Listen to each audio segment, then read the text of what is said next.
Bismillahirrahmanirrahim. Assalamu alaikum wa rahmatullahi wa barakatuh. Um, Good day, class. Today we are going to start with our new uh, program, which is computer repairs, which is online computer repairs.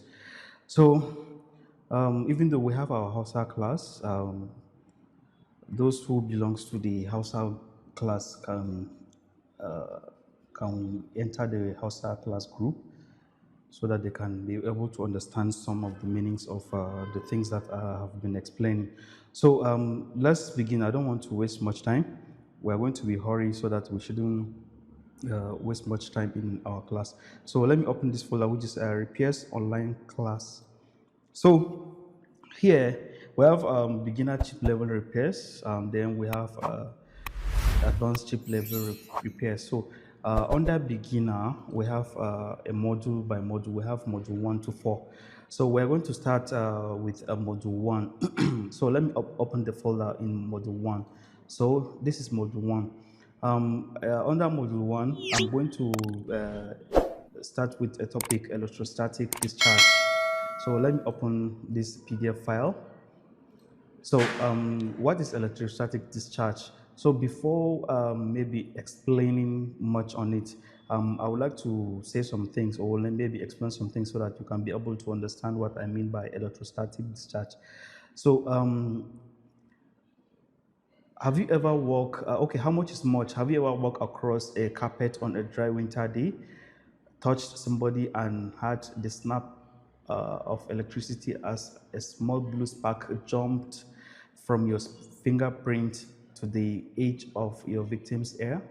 So this one is telling you that at times, let's assume if you have what we call jalabia, or maybe if you're walking across a carpet, or maybe if you are trying to dust maybe your table or something like that, you might end up feeling a spark on your body or maybe on your hand.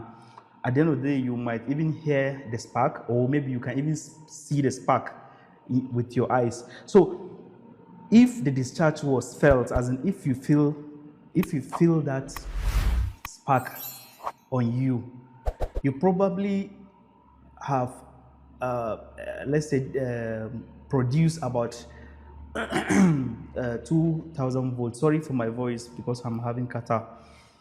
I'm having cold. So you produce almost 2000 volts. And then if you even hear the sound, you produce from 3000 to 5000 volts. Imagine this kind of a thing. Just to hear the sound, you produce almost 3000 to 5000 volts. And then if you even see the spark in the night, mostly in the night, you can even see the spark, which you produce almost 10,000 volts. So imagine you produce 10,000 volts. Then in our computers, computer motherboard, or most of the computer components, which is the circuit board, which is the motherboard, which is the IC's integrated circuit chips, most of the component has they use 2 to 5 volts, some 12 volts, some 19 to 20 volts. So imagine, and they can be damaged by less than 200 volts. So imagine you produce 2000 volts just by feeling it. So touching those components will let you to damage a computer component, a motherboard component that is using 2 volts or 5 volts or even 12 volts, 19 volts or even 20 volts. So a 30 volts that you produce can end up destroying a computer component without seeing the components as in physically damaged. You can't without seeing the physical damage on the component. So imagine. Then I'm going to talk about how to prevent or how to prevent those electrostatic if you want to work on a computer motherboard. So the first preventive measure is using a wrist strap. This wrist strap that you're seeing, what you are going to do is that this belt here, you are going to tie on this belt on your hand, and then this clip, you are going to clip this clip on the casing of the computer or on the motherboard.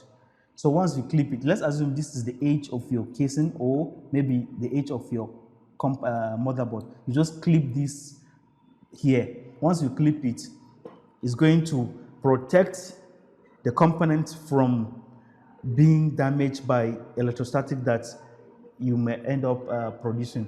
So this is one of the ways to prevent it. Then the second way to prevent it is by using anti-static desk mat.